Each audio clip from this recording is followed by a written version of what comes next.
esports in the Olympics. I know, right? It's crazy. When I saw that headline last month, I knew we had to dive into this. Yeah.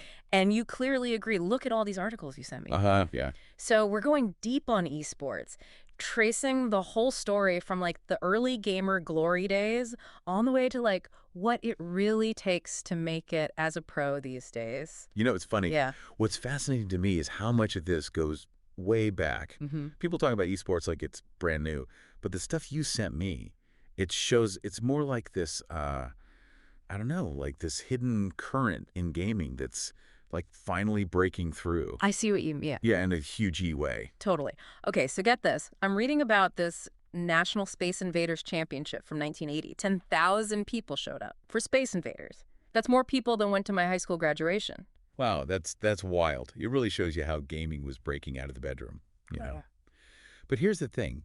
Even those early games, we're talking the 1950s, they still had that competitive spark. Oh, really? Oh, yeah. Tennis for Two, one of the very first video games ever, was literally two people playing tennis on a screen. Huh. Esports isn't just some new fad. It's like this echo of why we love games, period. Yeah. To challenge each other. Right, right. Yeah. And speaking of competition, we can't talk esports without mentioning South Korea, right?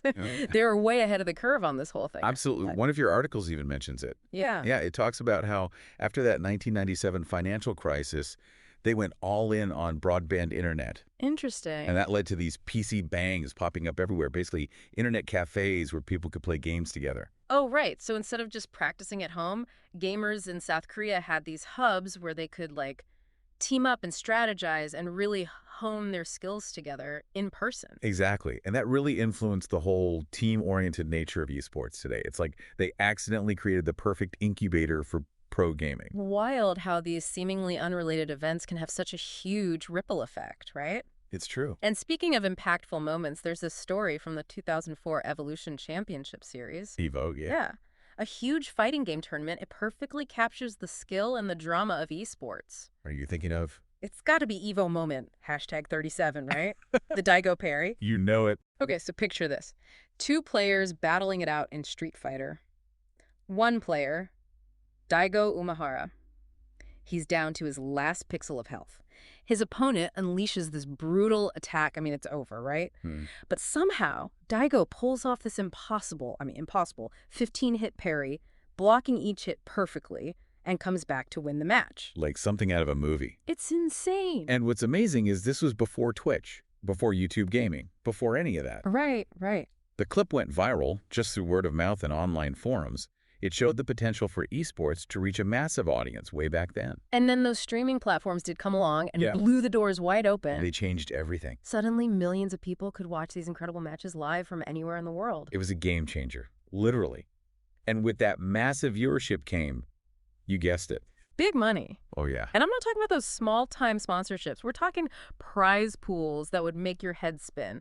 I almost fell out of my chair when I read about the International, that huge Dota 2 tournament. You know, the International. In 2021, the prize pool was over $40 million. That's life-changing money. It really is. Yeah. And it really highlights the insane growth of the esports industry.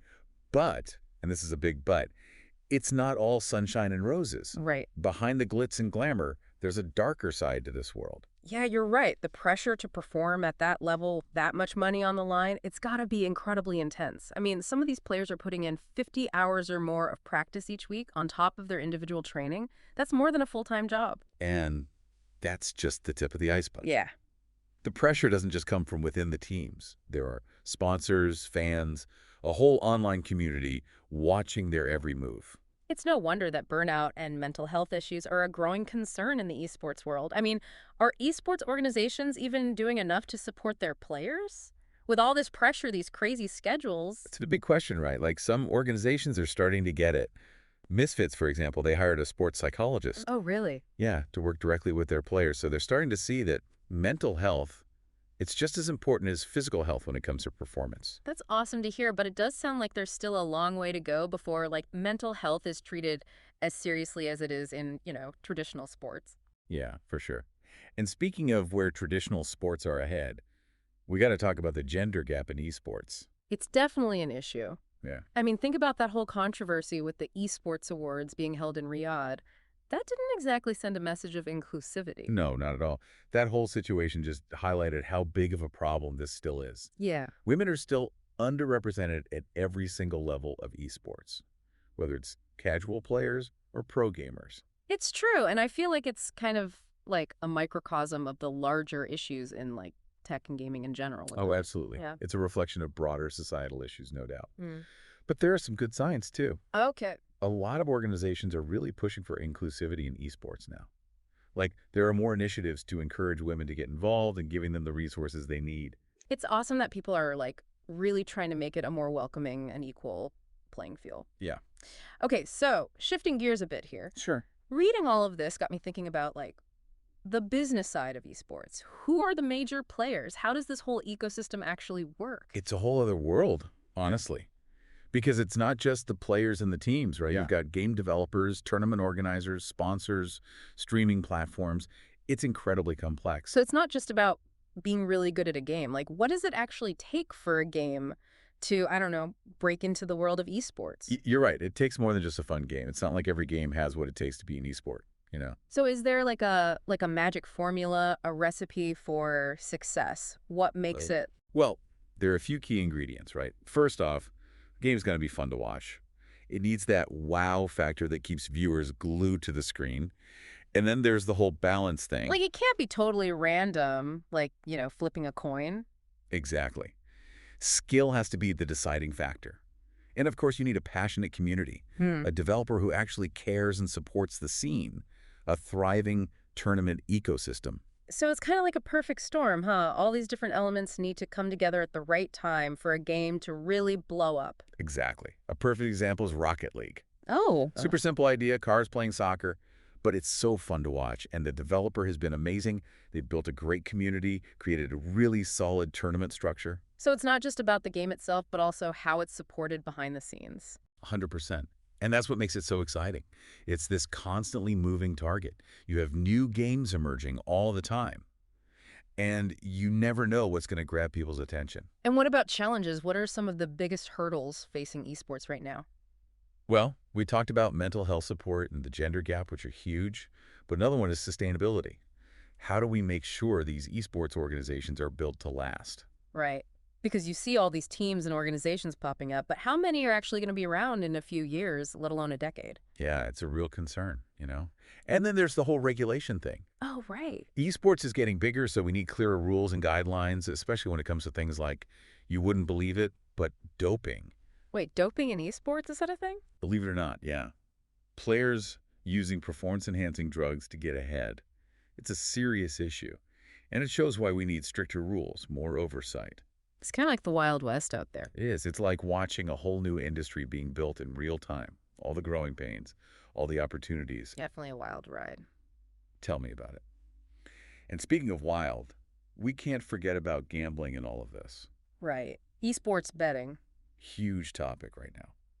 And it's a bit of a gray area, honestly. Yeah, it seems like it. Because on the one hand, it can mean a lot of money for the industry, right? But on the other hand, there's the risk of corruption. Especially with how young most esports fans are, it's kind of worrying. That's a big concern, yeah. Yeah. It's a tough one, for sure.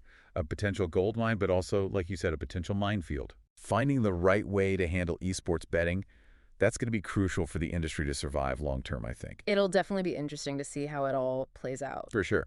Okay, so looking ahead now, what's in store for esports? We talked about the Olympics, but what other trends are we seeing? What's next?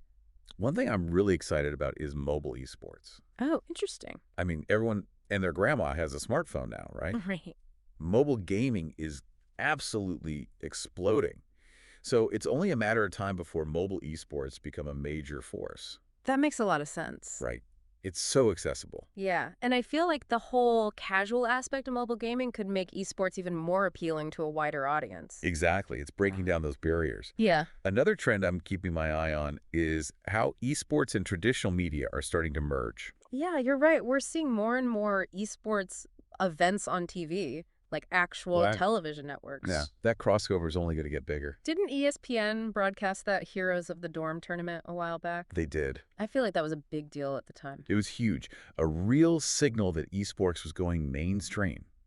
And companies, they're starting to notice. I mean, Activision Blizzard, they're pouring money into esports infrastructure, partnering with media companies. They see the writing on the wall. They see the future. They know esports is going to be a major player in entertainment. So it sounds like the future of esports is bright, even if there are some bumps in the road. Exactly. And that's what's so cool about it. It's always changing, always evolving. New games, new players, new tech. Yeah. You just never know. It's going to be fun to watch it all unfold. You know, with esports getting this big, it makes you wonder, like, how is this changing the actual games, you know? Designing a game that millions of people are going to watch on top of millions playing competitively, that's got to be different than just making a fun game for people to play at home, right? Oh, absolutely, yeah. Esports has completely changed the game development game, literally. Developers, they have to think about how their game will play out on a global stage now. Not just for the players, but for the millions watching at home. So it's not just about making a game that's fun to play anymore. There's more to it. Way more. Like, they're building in features specifically for esports. Stuff like dedicated spectator modes, you know? Oh, right. Multiple viewpoints, real-time stats, instant replays. It's wild. It's like having a backstage pass to a masterclass in strategy. It makes such a difference, honestly. I remember trying to follow those early StarCraft 2 tournaments, and it was like impossible.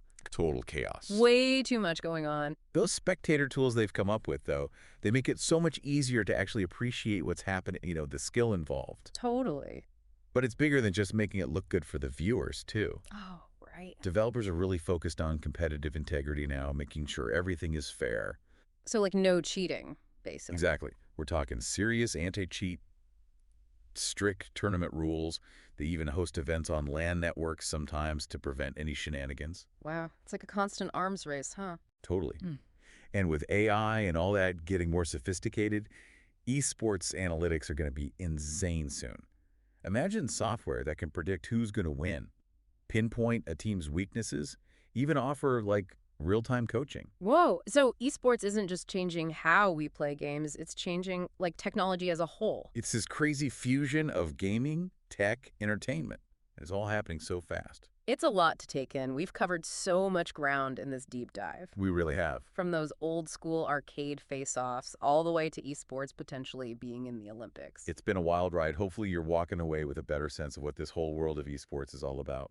I know I am. And for anyone listening who's like me and wants to learn even more after this, I highly recommend checking out the HGM Fun Zone YouTube channel. They have awesome esports stuff. And don't miss the AI Unplugged Bites of Fun podcast, their episode Level Up, How Esports Are Redefining the Future of Competition. That one's really good. Totally agree. And remember, this is just scratching the surface. Esports is changing every single day. New games, new stars, new tech. Don't be afraid to jump in and explore, you know? You never know. Maybe we'll see you in the virtual arena someday. Until then, game on.